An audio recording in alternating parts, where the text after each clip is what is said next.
Van my kant af is dit baie lekker om vanaand hier te wees en uiteindelik, en ek hoop nie jy raak te gou ongeduldig nie. Ek kan dink as mens uiteindelik so groot vraag in jou lewe uiteindelik vra van seer kry in die lewe en God is trooster, wie tog by 'n antwoord uitkom. Dis soos van hierdie movies wat jy kyk en hulle kom nooit tot iets wat uiteindelik nie, het hou net aan en aan en aan. Ek gaan vir jou mooi vra om geduld te hê. Want ek gaan ook nog nie vanaand by 'n antwoord uitkom nie. Vanaand gaan ons nou eers met hierdie reis begin. Op 'n wyse wat ons net vanoggend gesê het, hoe ons gaan begin. Ons gaan met hierdie reis begin as nadenkende opbouers. As mense wat op soek is na wysheid. In wysheid weet ons, is uiteindelik hierdie ding in die lewe wat insig en ervaring is. Dit is om die lewe op 'n manier klaar te kan kom, dat ons iets van die diepte van die lewe kan verstaan. Ons het gesê ons gaan nadenkende opbouers wees. Dit beteken ons gaan dink oor hierdie vraag, ons gaan probeer om in die hand van hierdie vraag met bepaalde antwoorde te kan kom, of rigtingwysers, maar dan aan die houding van grondreëls. Hierdie voortdurende afhanklikheid, Here, in hierdie lewe wat so moeilik is, help my om sterker te wees, help my om meer vaardighede te hê, Here, gee vir my die wysheid. En toe het ek 4 speelse voorbeelde gebruik. En nou moet ons by die skoenlappers uitkom. Maar die 4 speelse voorbeelde wat ek gebruik het om daarby uit te kom, is 'n muurtjie, 'n sonskynbeplanner, een wat uiteindelik terwyl dit met hom goed gaan, dinge reg doen en in plek kry, sodat wanneer die lewe my ontkante betrap, daar vangnette is. Vangnette. Somtyds is dit net die vangnet van 'n vriendekring. Maar as ek dan uiteindelik 'n kransdanser moet wees soos die dassie, om uiteindelik te kan beweeg tussen moeilike terreine, dat ek insig daarin sal hê. Wat ek dan ook verstaan, behalwe uiteindelik hierdie kransdanser en sonskynbeplanner, dat ek ook saam, en dit is waar die geloofsgemeenskap ons as kerk so belangrik is, ek saam met ander gelowiges oor hierdie vraag kan nadink, want nie net een gelowige, nie eers ons by die fakulteit wat saam met ons studente reis, het al die antwoorde nie. Ook ons werk hard aan rigtings om antwoorde te soek. Maar vanaand moet ons nou beweeg na die skoenlapper. En die skoenlapper gaan uiteindelik hierdie uitnodiging word van mense se verhale, se konkrete verhale oor die lewe. In die enkele jare wat ek in die middestad van Pretoria dominee was daar soveel mense met soveel wonderlike verhale, wat uiteindelik vir my so baie geleer het.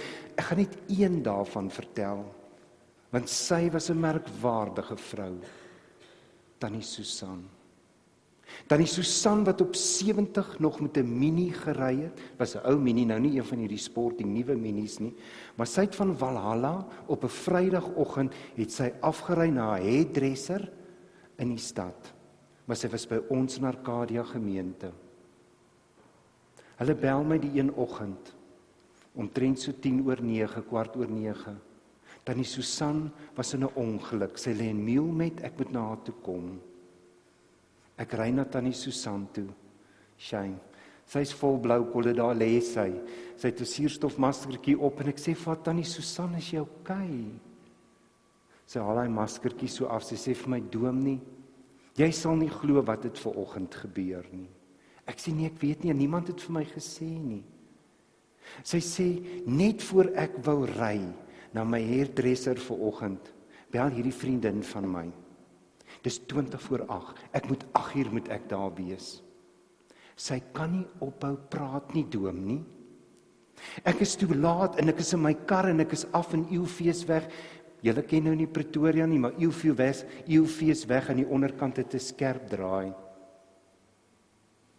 Dominee, dit lig iets gereën. Dominee, dis die eerste somerreën gewees, daai liggie reën. Jy weet hoe's Pretoria. As die eerste reën in Pretoria val, is daar verskriklik baie ongelukke. Want die olie wat op die pad in die hele winter gelê het, kry nou 'n bietjie water op en die pad is hier en daar vreeslik glad. Sy sê, Dominee, ek ry elke Vrydag daai pad en toe ek deur daai draai kom, toe voel ek, Dominee, daar gat die agterkant van my kar. Dominee, maar ek is 'n kind van die Here. Ek het my hande van die stuurwiel afgehaal en vir die Here gesê, nou vat U oor, Here. En weet jy wat, Dominee? Die Here rol my Mini 3 keer.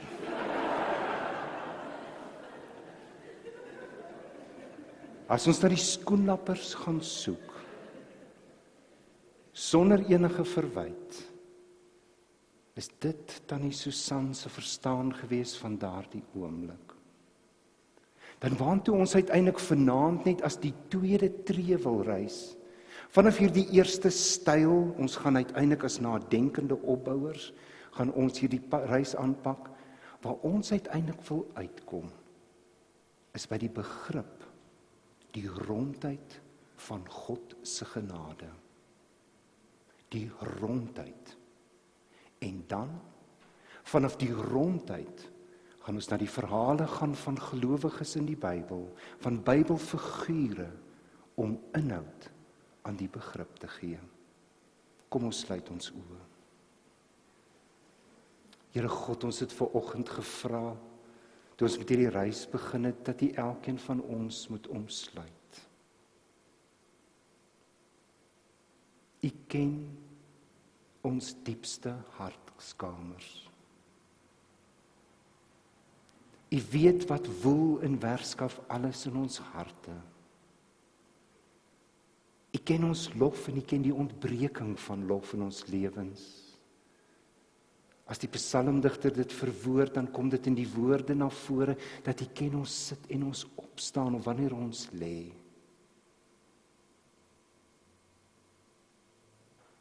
Waar ons ook al is, kom haal ons. Amen. Dis nou deel 2, op soek na die skoenlappers.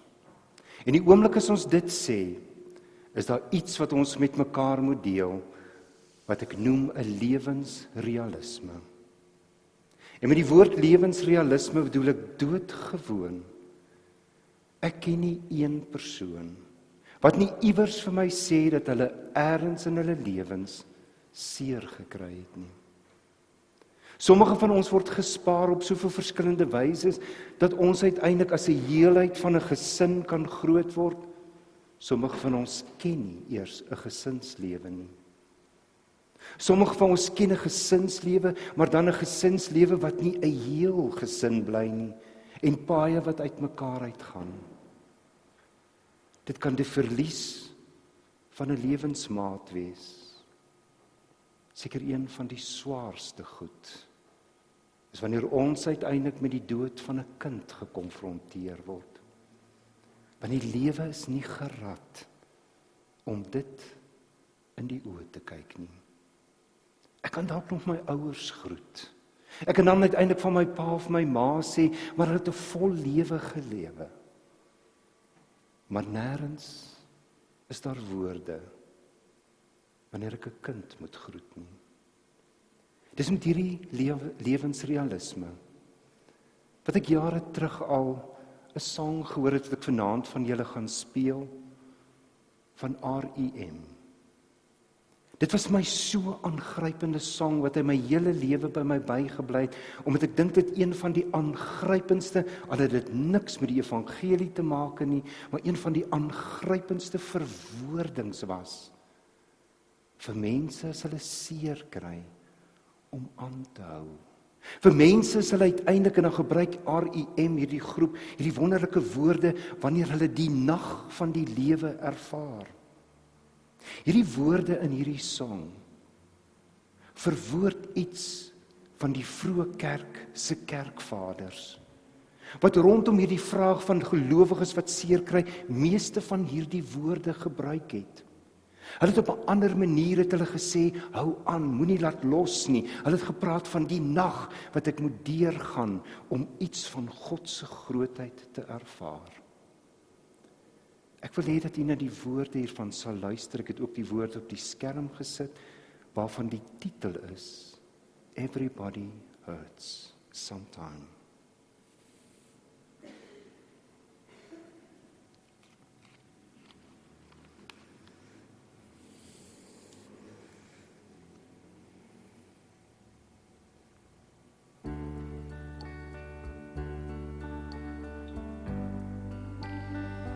Kan maar mooi hard sit hoor.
Sometimes everything is wrong.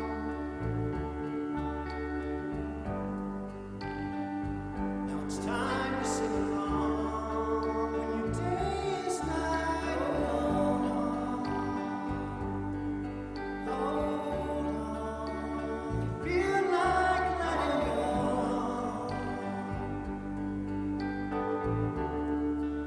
If you think you've had too much of this life, well, hang on.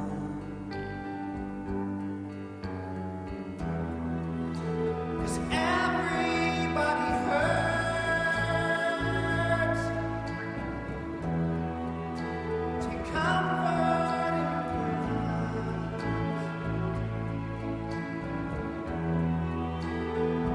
everybody hurts. Don't throw your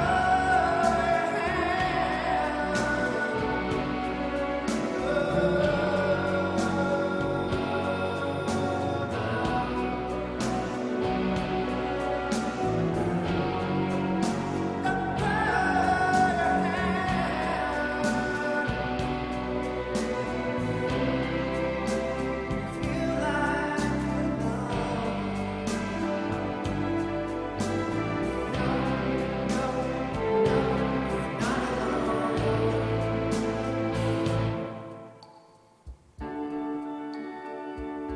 on your own. This life, days and nights are long.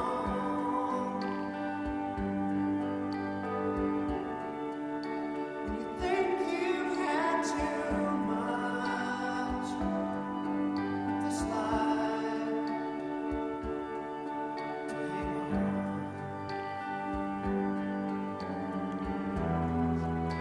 Well, everybody hurts, but sometimes everybody cries.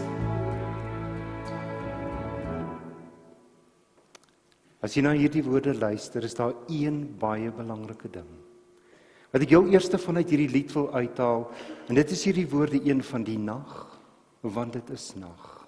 Die erkenning daarvan bring ietsie van hierdie realisme, en die tweede woord, dat jy alleen is en dat jy nie alleen is nie. Van pyn of van lyding of van seer kry is daar ietsie van 'n realisme wat ons moet verstaan, dat dit jou kruis is.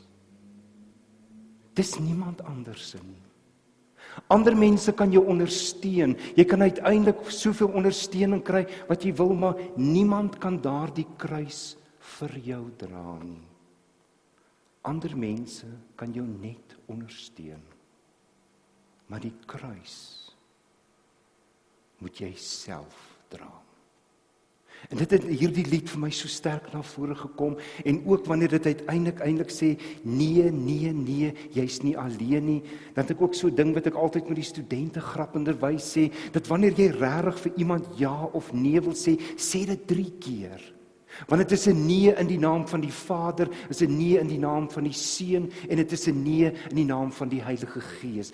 En ook hierdie woorde pas daarbey, as dit sê, nee, jy's nie alleen nie. Maar hoe lyk dit? Hoe lyk dit vir 'n gelowige mens uiteindelik om hierdie woorde ons eie te maak? Daar's soveel Bybelgedeeltes wat ek uiteindelik vir jou sou kon lees wat iets hiervan verwoord. Ek gaan 2 kort gedeeltes vat. Een gedeelte kies ek uit die Psalms en 'n ander gedeelte doen die Gideon al geleentheid by julle hier gebruik, wat ek uiteindelik in aansluiting by dit wat hy gedoen het rondom kruike wil herhaal. Psalm 126. Luister mooi na die verwoording van hierdie woorde in Psalm 126 as daar staan: toe die Here die lot van Sion verander het, was dit vir ons soos 'n droom. Ons het gelag, gesing. Onder die nasies het hulle gesê, die Here het groot dinge aan hierdie mense gedoen. Die Here het groot dinge aan ons gedoen en ons was bly. En dan kom hierdie gebed: verander tog ook nou ons lot, Here. Soos die droë spruite in die suidland in waterstrome verander.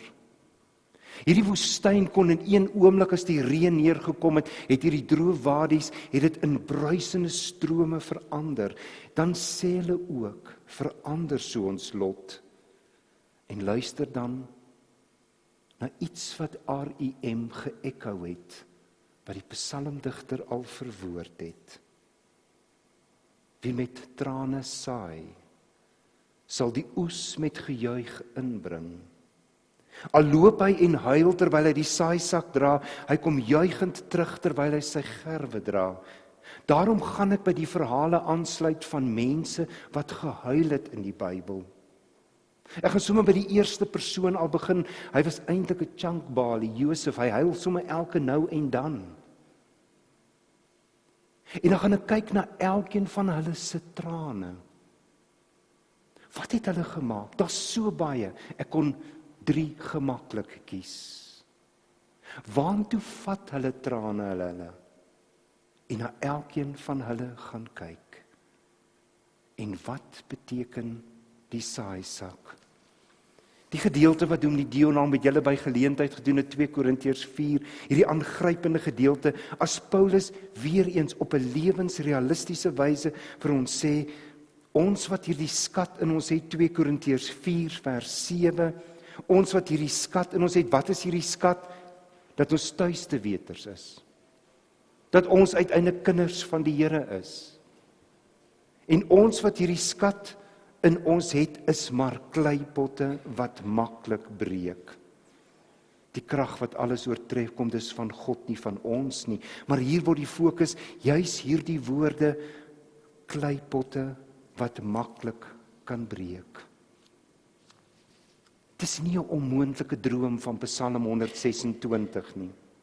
Ook die erkenning dat ons kleipot is wat maklik breek, beteken nie ons moet dan volstaan daarmee dat ons gebreek is nie. Want as die Bybelse boodskap reg wil verstaan, wil die Here nie dat ons spartelende mense sal wees nie, of spartelende mense sal bly nie, maar dat ons mense sal word wat heel kan word, en wat dit ook al mag beteken. Wat hier vir ons dan belangrik is om ons gelowiges te verstaan, dat ons as ons in erkenning van ons weerloosheid, dat as ons dan begin reis, dat ons dit nie sal doen soos die seevaders van destyds, toe hulle hier in die 15de, 16de eeu begin reis het, was daar hierdie een groot vrees, en ek dink die kinders weet dit almal. Ek sou graag vir jou wil vra, weet jy wat dit is? Waarvoor was die seevaders bang, toe hulle begin reis het, destyds in Portugal en Spanje, weet jy? Weet jy nie? Is daar iemand wat weet? Weet julle twee? Waarvoor was hulle bang? Julle is so met iPads en al hierdie goed in mekaar, julle weet nie eers dat daar groot probleme was toe die mense begin reis het nie. Is daar een van die ouer mense wat vir ons kan sê, waarvoor was hulle bang? Dat hulle by die wêreld sal afval. Daar is die prentjies al. So julle moes net op die prentjies gekyk het. Want weet julle, dit was so 'n maklike ding, want almal het geweet die aarde is plat. En as jy by 'n sekere grens kom, jy kon daar gestaan het, wie van julle het nie al op die kuslyn gestaan, dan sien jy die horison daar nie, aan die ander kant daarvan neek jy af. Jy voeter nie af nie, want kyk net daai verskriklike afstand wat jy gaan val. Dis een ding om te sê jy voeter daar af, maar dis 'n ander ding om net ten minste op 'n realistiese wyse te erken wat gebeur as jy daar afgaan. Daarom was dit hierdie ontsaglike ontberinge om gedurig deur nader aan daardie horison te kom en die grense te verskuif, totdat die seevaders ontdek het, die aarde is rond. Hoe ver moet ons reis? Hoe ver moet ons reis in ons geloof om te ontdek, en hoe gaan ons dit ontdek, dat God se genade rond is? Dat wanneer ons binne hierdie ruimte, en dit beteken nie ek word die ontbering gespaar nie, maar wat beteken dit vir my gelowige om uiteindelik van die binnekant te ontdek as een wat reis in hierdie lewe, dat God se genade is rond. Jy val nie sommer daarvan af nie. As ons dan kleipotte is wat maklik breek, en julle het al die mooi voorstelling hier in die kerk gehad van regte kleipotte, het doen nie Dion ook die woorde bygesit van Leonard Cohen. Daardie besondere woorde wat uiteindelik sê, dit is die cracks wat die lig glad inkom. Dis inderdaad so, daar waar mense so heel lewe het, en soms is dit hierdie kortpad kiesende brekers, wat uiteindelik nie eers hierdie krake, wat se lig laat deurkom nie. Kom ons kyk dan, as ons dan op 'n realistiese wyse erken, dat hierdie lewe het krake in, ons almal kry seer, hoe die lig van hierdie rondheid van God se genade, want dit is wat ek die skoenlappers wil noem. Jy weet nog nie hoekom nie, maar dit wil ek die skoenlappers noem. Ek gaan dit die skoenlappers noem aan die hand van 'n stukkie van 'n film wat ek vir julle gaan wys. Dalk ken jy dit. En as jy hierdie wonderlike lang film ken, ek gaan slegs enkele minute vir jou wys. Is dit nie ook aangrypend dat die akteur wat in Patch Adams gespeel het, ook verlede jaar Augustus 2014, sy eie lewe geneem het? Robin Williams speel in hierdie aangrypende fliek van 1999, waarin hy uiteindelik 'n mediese student is, 'n mediese student met erge selfmoordneigings. En wanneer hy nou uiteindelik opgeneem word in 'n hospitaal, en hierdie is 'n ware verhaal, dan ontdek hy in hierdie tyd wat hy weer sy voete moet vind, dat met humor kan hy ver kom. Kan hy uiteindelik ook hierdie hartseer omstandighede van hierdie medepasiënte saam met hom in die psigiatriese eenheid, kan hy uiteindelik verlig. As hy uiteindelik, want hy het aan erge depressie gely, ontslaan word, homself ontslaan, gaan swat hy medies. En onthou, dis 'n ware verhaal. En as ouer man wat medies swat, want hy vreeslik hard werk, maar as hy 'n bietjie 'n oddity, is hy so snaaksigheid op die kampus. Maar hy doen verskriklik goed. En hy ontwikkel 'n relasie saam met 'n jong meisie, Karen, in sy studiejare. Gedurig deur probeer hy, en dit is so aangrypend, uiteindelik in te glip by die hospitaal en die kankerpasiënte te vermaak met 'n rooi neus en hulle grappies te vertel, en op hierdie wyse bring hy 'n totale ander atmosfeer in hierdie hospitaal. En tussendeur ontwikkel sy vriendskap met Karen. Maar dit gaan nie goed met hierdie vriendskap nie. Want Karen, wat 'n verskriklike mooi meisie was, sê vir hom, toe hulle bietjie nader aan mekaar kom, weet jy, van my jong meisie daar af, omdat ek so mooi was, omdat ek so mooi is ek altyd deur mans lastig geval. Ek het in my lewe gewens, ek is sommer net ek kan my toespin in 'n kokon en uitkom as 'n skoenlapper en wegvlieg. Dat niemand my meer lastig val nie. Ek het 'n hekel aan mans. Jy's iets besonders.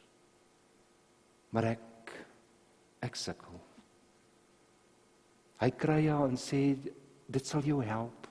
As jy te midde van jou seer en jou omstandighede, want in haar kamer het sy ook al hierdie mooi skoenlappers gehad, as jy dan uiteindelik mense help. Kom na my kliniek wat ek begin het, waar ek mense verniet uiteindelik, hy's nog nie eers 'n dokter nie, hy's nog 'n student, en dan ontwikkel sy in hierdie relasie met die pasiënte ietsie van 'n tydperk van genesing en begin hulle vriendskap te blom. Een aand bel een van die pasiënte, Larry, 'n siek man. En hy vra dat iemand asseblief hom moet kom help. Sy gaan, hy vermoor haar. Die toneel waarna jy nou gaan kyk, is nadat Patch Adam besluit het, die lewe is nie die moeite werd, nou dat hy sy skoenlapper verloor het, om verder te lewe nie.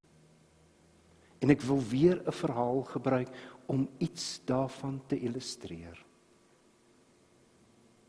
'n Ou het een aand laat daar in Pretoria aan Sunnyside gestap. En toe kom hy af op iemand wat daar onder 'n lig staan en hy soek daar na iets. En die ou sê vir hom, weet jy, dis gevaarlik hier in die aand. In Sunnyside na 11:30 is dit gevaarlik om sommer daar rond te stap. Hy sê, wat soek jy so? Hy sê, man, ek soek my beursie.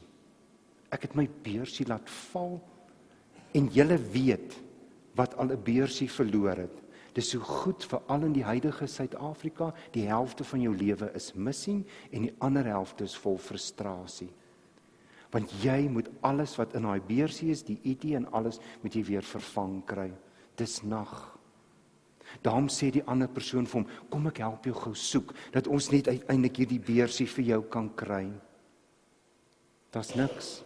Daar's absoluut niks.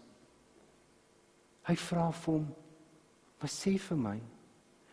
Het jy hom hier verloor? Want hier is niks. Nee, sê ek, het hom hier verloor nie. Nou waar het jy hom verloor? O nee, Lara van die straat, maar is pikdonker daar. Ek gaan nie daar soek nie.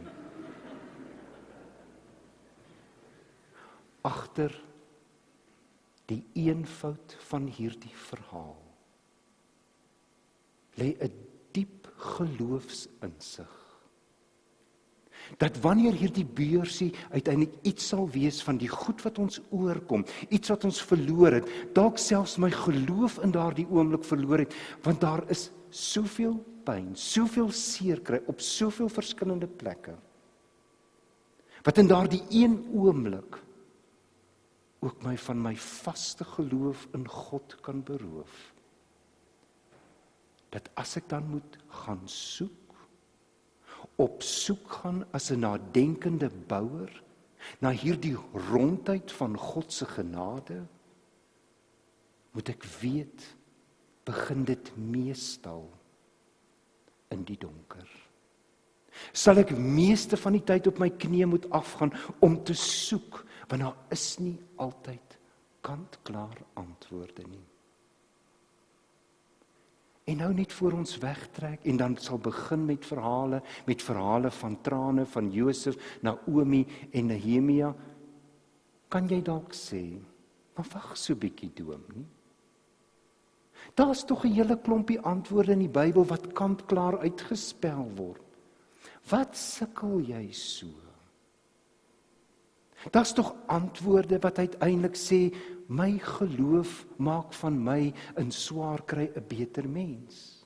Daar's antwoorde wat sê, die Here toets my geloof. Toe nie, daar is genoeg antwoorde. Maar ek dink, as jy as 'n nadenkende opbouer begin dink oor van hierdie antwoorde, wat ons heel dikwels ook so gou vir mekaar gee, dat ons moet dink aan hierdie woorde van Patch Adams as hy vra, are you worth it? Ek gaan dit anders vertaal. Dit mag vir 'n oomblik selfs godslasterlik klink, maar ek wil nie hê dit moet so klink nie. Maar die vraag is vir my as gelowige, wat maak God prysenswaardig in my lewe? Veral in daardie oomblikke, dit is so maklik om vir mense wat se lewe heel is, wat uiteindelik elke dag leef met 'n halleluja op hulle lippe, te vra, wat maak God vir jou prysenswaardig? Dan sal die persoon sê, dis omdat ons gesin veilig is, dit is omdat dit met ons goed gaan, dit gaan goed met my besigheid, alles is net wonderlik, prys die Here. Maar wat as dit ontbreek? En ek vir myself ook uiteindelik op 'n eerlike wyse moet vra, wat maak God prysenswaardig in my lewe? Dan sal ek waarskynlik in die donker begin. Uiteindelik ook vir ander gelowiges moet vra, hoe werk hierdie antwoorde?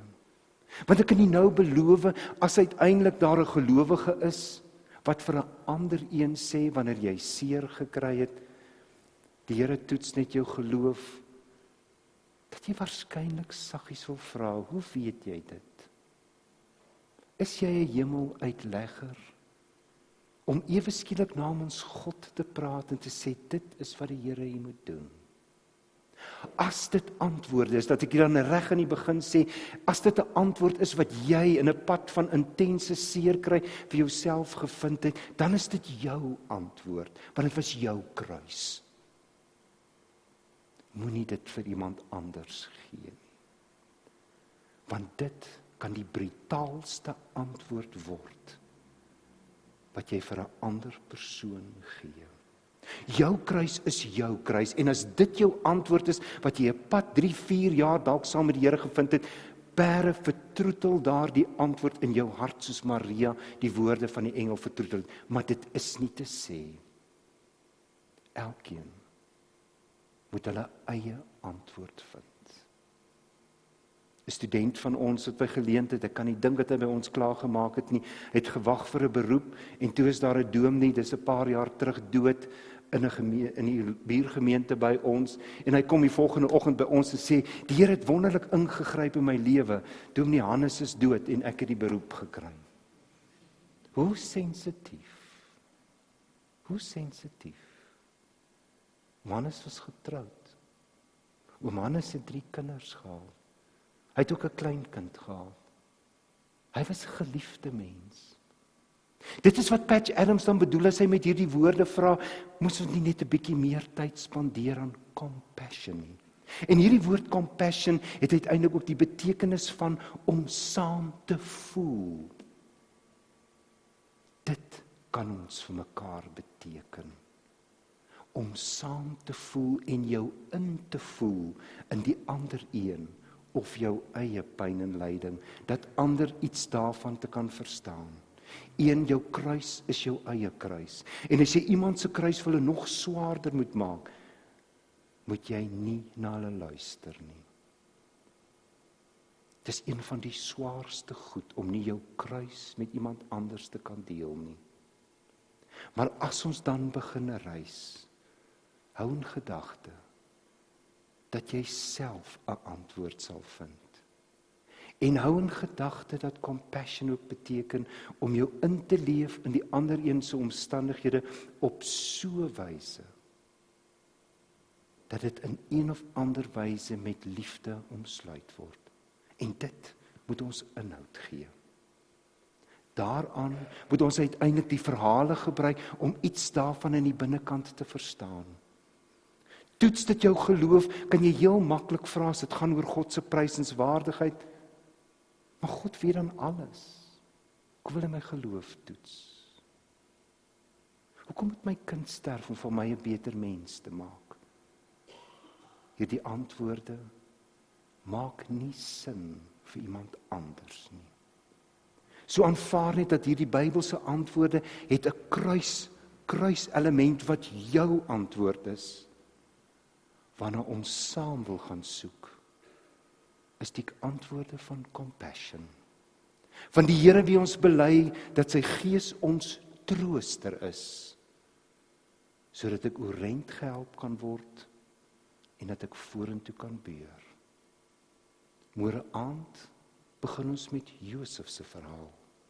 En dan vra ons, wat kan hy ons leer, sodat ons ook vorentoe kan beur. Amen. Here God, as ons dan uiteindelik hierdie tweede tree gee van 'n reis, dan is dit 'n reis waarin ons inhoud wil gee aan meelewing, aan simpatie, aan 'n saamvoel, wanneer mense kruise moet dra. Kruise wat soms so swaar is dat ons swik onder dit en nie weer kan opkom nie. Kruise wat sommige van ons al gedra het en opgestaan het en waarskynlik ook verhale sal kan vertel van op watter merkwaardige, besondere wyse U as God was, U as 'n God vir ons daar was. Ons wil in hierdie aande iets ontdek van 'n God wat daar is vir ons. Reis saam met ons. Reis voor ons, reis onder ons en agter ons. Tot troos. Amen.